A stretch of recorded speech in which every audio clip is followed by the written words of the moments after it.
Hi, I'm Brent Stafford, and this is RegWatch by RegulatorWatch.com.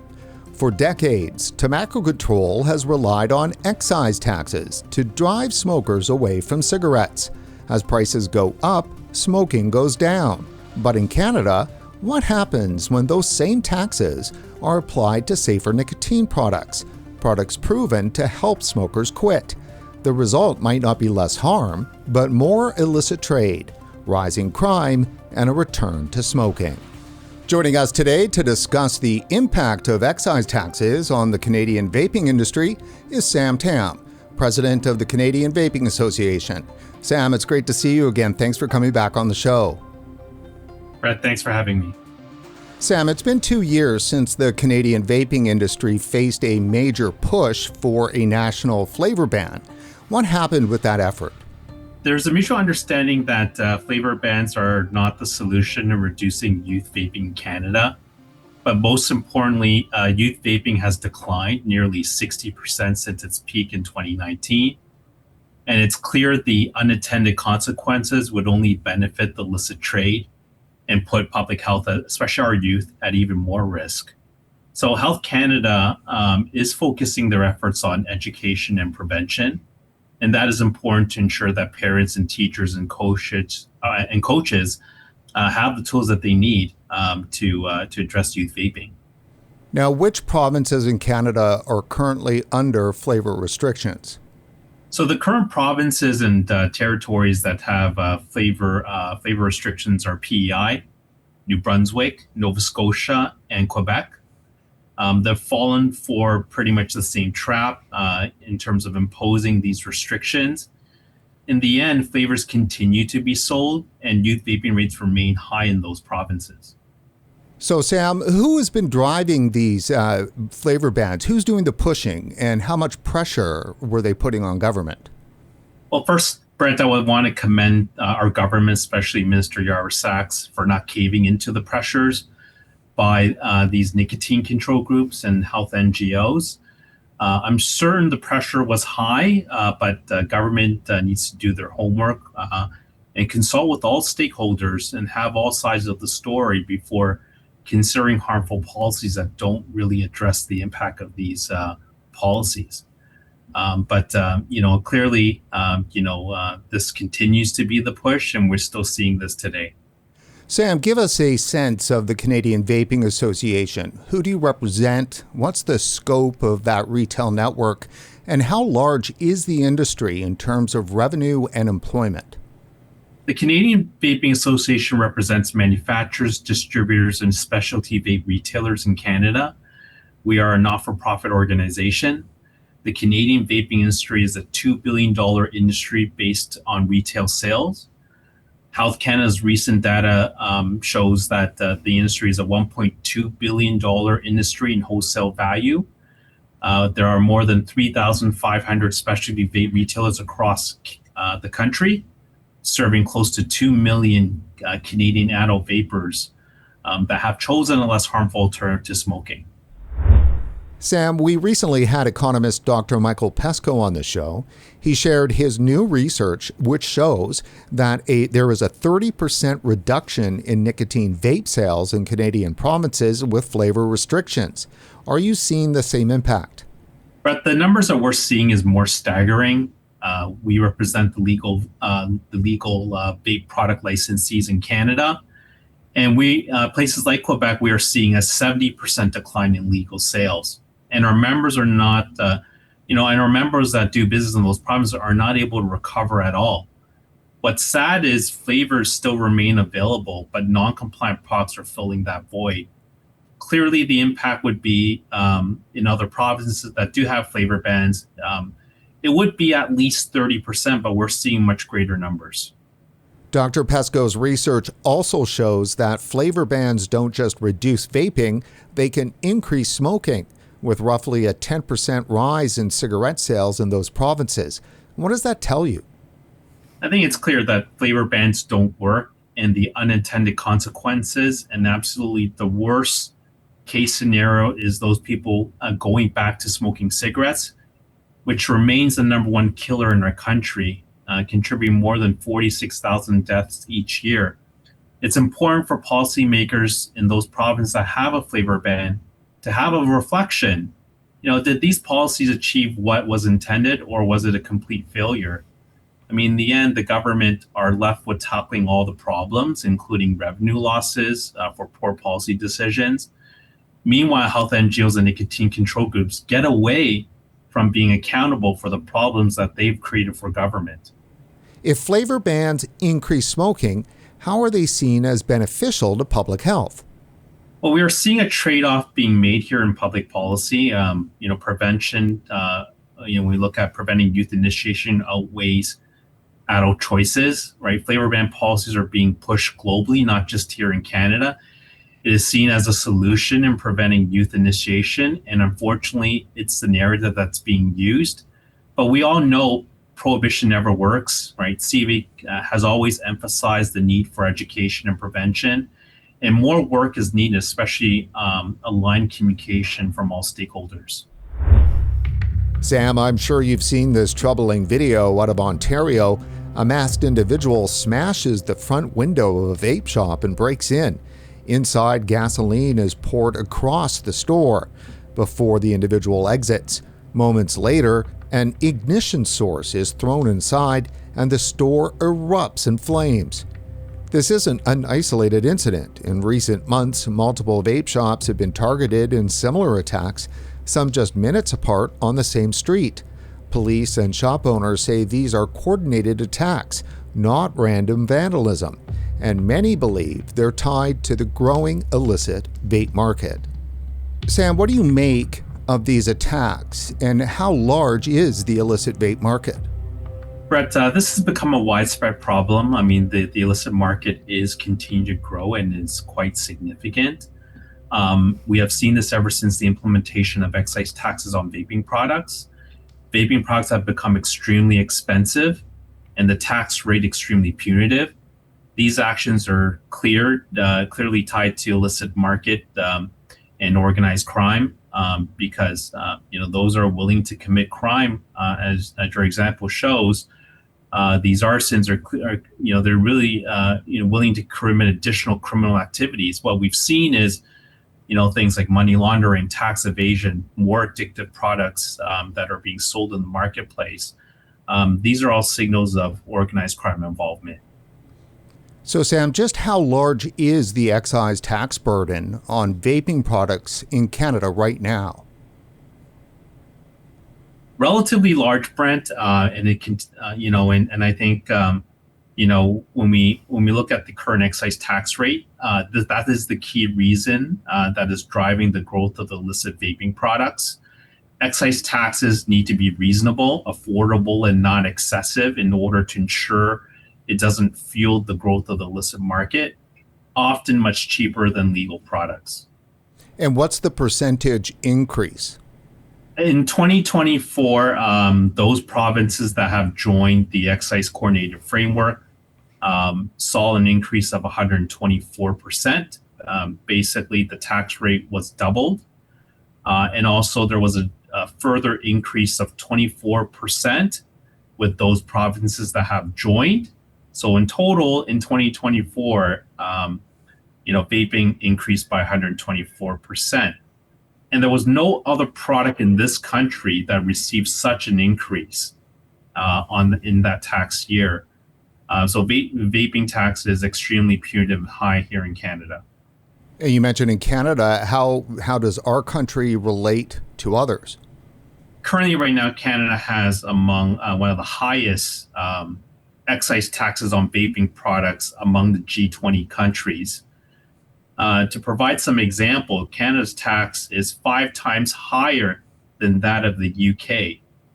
And that's how significant it is. And there's no reason that Canada should have the highest excise tax on vaping products in the G20, given the harm reduction potential that vaping product brings to society and public health. You mentioned the coordinated tax. Maybe explain that a little bit. There were provincial taxes, there was a federal tax, and then they combined. Is that what happened? There's a federal excise framework, which, of course, was introduced back in 2023. Health NGOs, of course, actively advocated for vaping taxes and really presented their views to policymakers, including the finance committee. As an industry, we weren't properly consulted. We were, really formed near the end when the decision was been made that vaping products would be taxed. And of course, for those provinces that would join, the tax rate would then double. So then the tax would increase by 100%. So again, I think what we can say is that I don't think the industry or even government realized how punitive it was until we start to see the impacts of this excise tax on the industry itself, especially the legal industry. Yeah. Now, what has been that impact to the retailers and to the consumers of these products? Well, I think the impacts are quite high. We are seeing significant store closures since the implementation of excise. There was 750. We do track the store closures, and since the introduction of excise, there were a total of 752 stores, specialty vape retailers that were closed during that time. We have also, seen, of course, as your video have shown, the large number of break-ins and theft and arson within our industry. And of course, the growth of the illicit trade. More and more illicit products are being made available in the Canadian marketplace. Yeah, so the higher the excise tax, the more value that can be extracted by organized crime. You're absolutely correct, Brent. Vaping products currently today, if we compared them with cigarettes, vaping is being taxed at the wholesale ratio higher than cigarettes. So based on our analysis, and we're looking at the data available today, vaping products based on a variety of popular products in the marketplace is now taxed at 170.81% compared to a carton of cigarettes, 200 cigarettes in a carton, which is at 141.72% here in Ontario. And if we take the value of all the excise taxes from 6 key provinces, Alberta, Manitoba, Ontario, Quebec, New Brunswick, PEI, the vaping taxes on average is 173.63% compared to cigarettes, which was 169.12%. So you can see that vaping products is taxed at an equivalent rate as cigarettes. Which is nuts, because we know that as excise taxes on tobacco, on cigarettes have gone up, then it's more likely then that organized crime gets even more involved in the cigarette trade. So we're seeing basically you made vaping products just as attractive as cigarettes are to organized crime. That's right, Brent. And I think when we look at the, in terms of why we're seeing increased organized crime and criminal activities is, the consequences, and the penalties aren't really there when it comes to selling, non-compliant or illicit vaping products, right? Compared to selling, hard drugs. So we are seeing, increase in organized crime involvement because there's more for them to gain than in terms of consequences. And when we look at vaping product, I mean, it's now priced at a point that discourages anyone that wants to use a less harmful alternative product than cigarettes and want to make that switch. Vaping is punitive tax like cigarettes. And however, when we look at the relative risk between the two are significantly different by leaps and bounds. Cigarettes kill more than 45,000 Canadians each year, while vaping has killed none. We should be making vaping products affordable for adults and not discourage its use to help Canadians with access and choice to less harmful alternatives than tobacco products. Based on the research that's out there and the experience from your members, retailers, do you think these excise taxes push people back to smoking? It does. These excise taxes clearly push people back to smoking, including buying cheaper illicit products. And only criminals and organized crime groups benefit from these gains, not public health. Could you give us an example, say on a basic purchase, how much of that sale price is now going to taxes?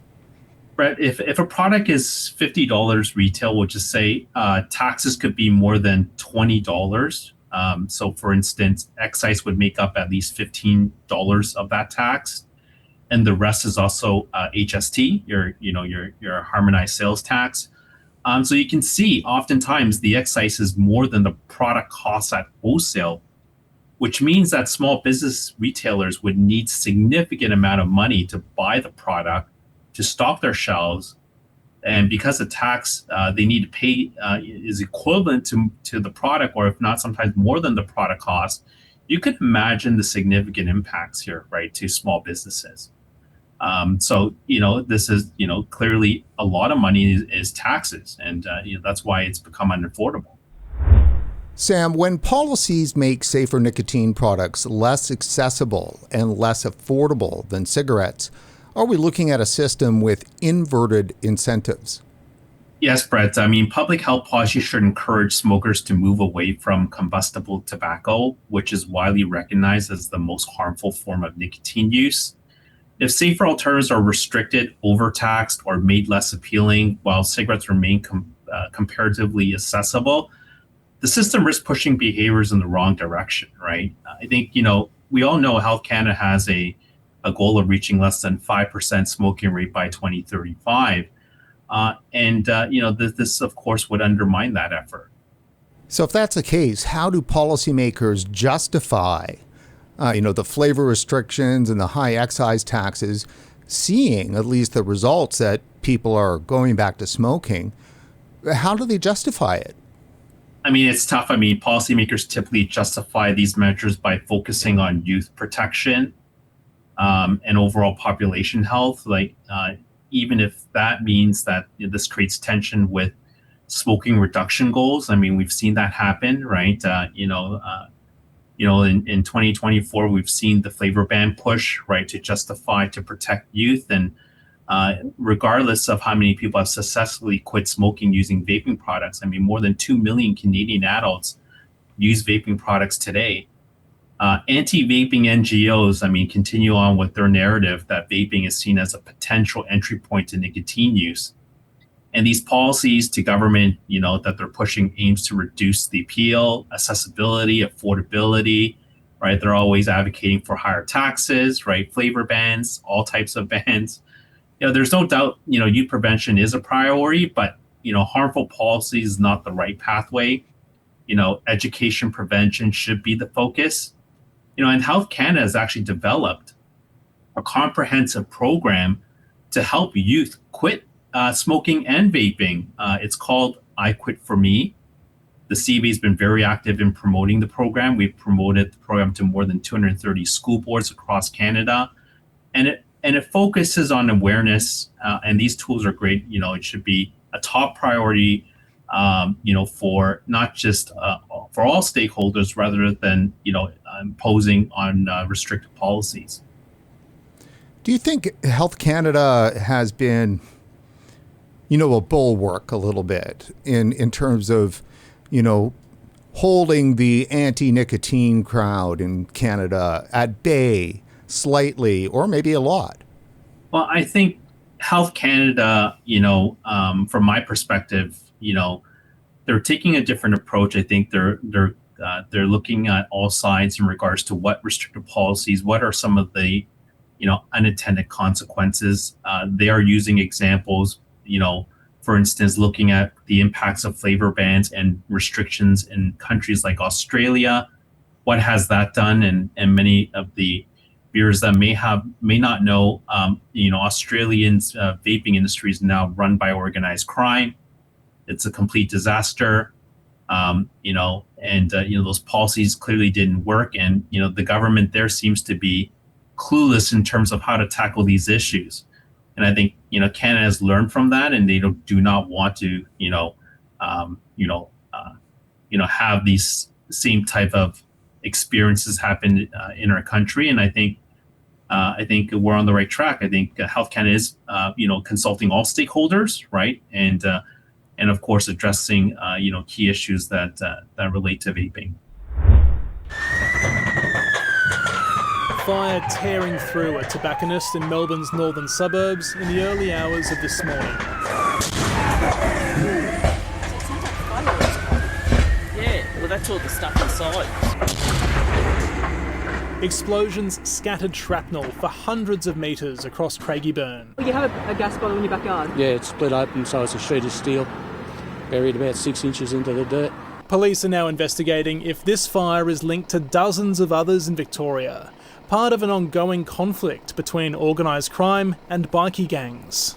A result of criminal syndicates in conflict due to competition for profit derived from the illicit tobacco market. Organised crime gangs are using illegal cigarettes, tobacco and vapes as an ATM to fund their activities like sex trafficking and drug trafficking. For months, tobacconists across Melbourne and regional Victoria have been targeted.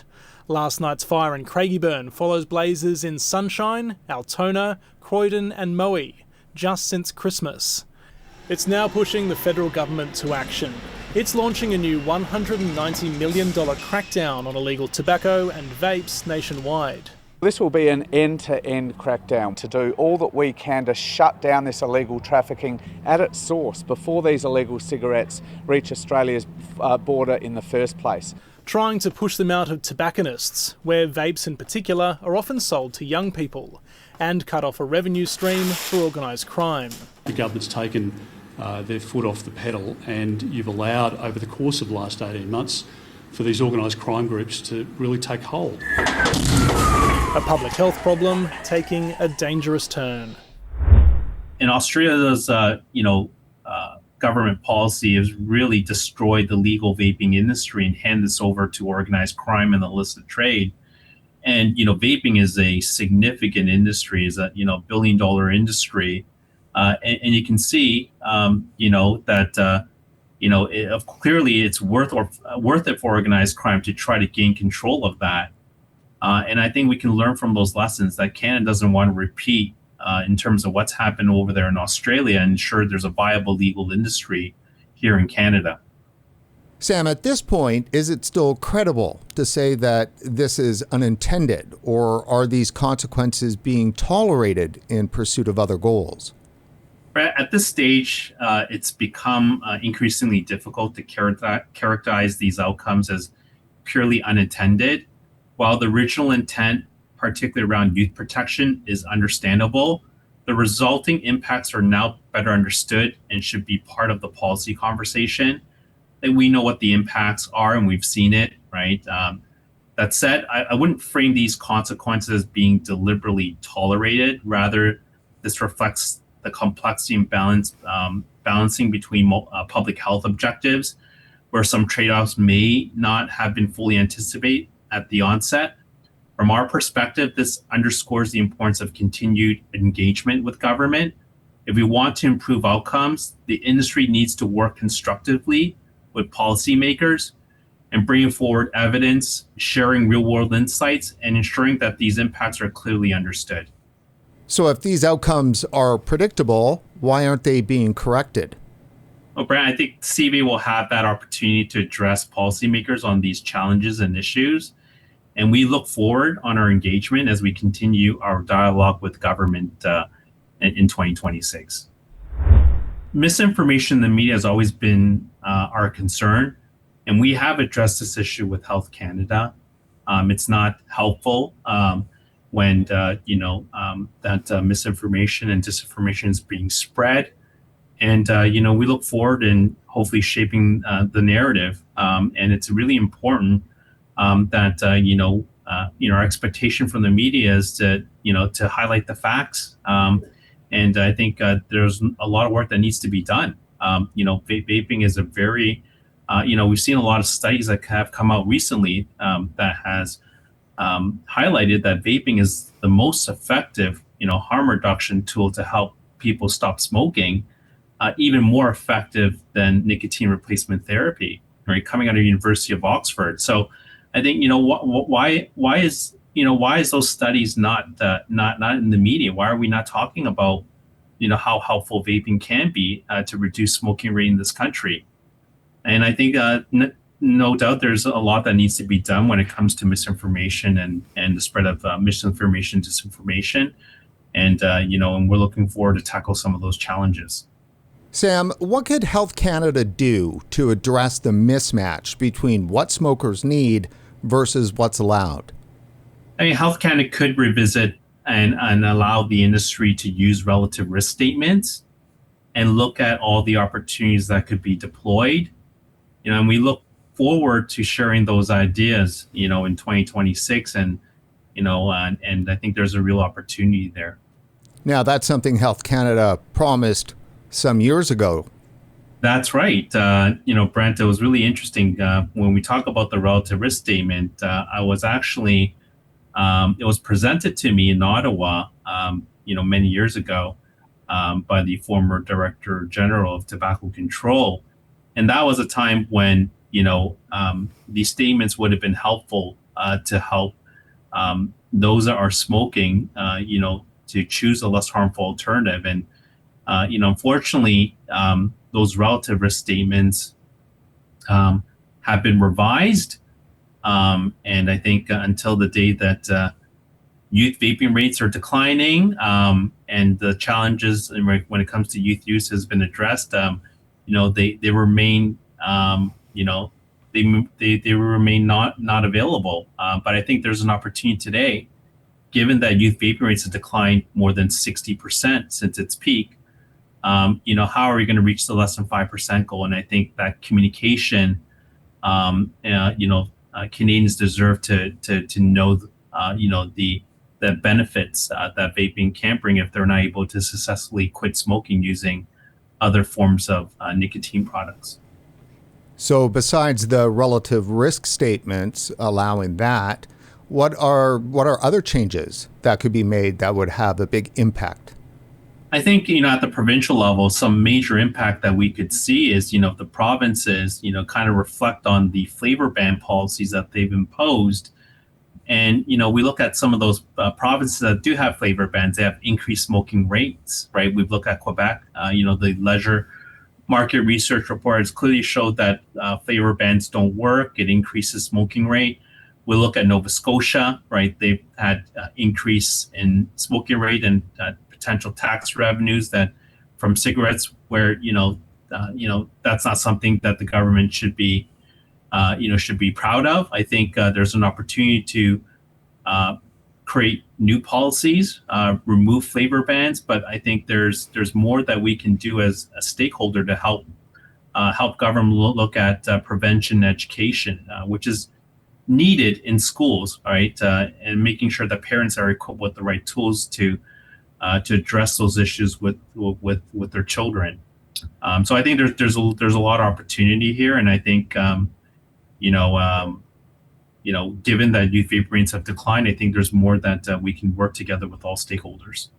And how do you deal with the political side? Because it sounds like it's not just a policy issue. I think for any industry, not just the vaping industry, I mean, we need to be proactively engaging with government.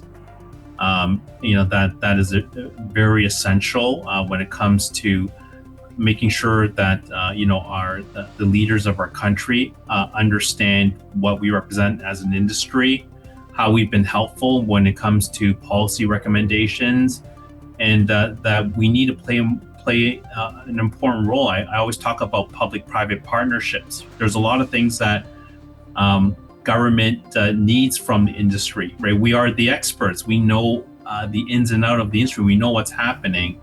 So there's a lot of things that we can do to be helpful when it comes to not just on policy recommendations, but also tackling some of the issues when it comes to illicit trade, enforcement, compliance, guidance to the industry so we can increase the level of compliance, right? There's a lot that we can do there.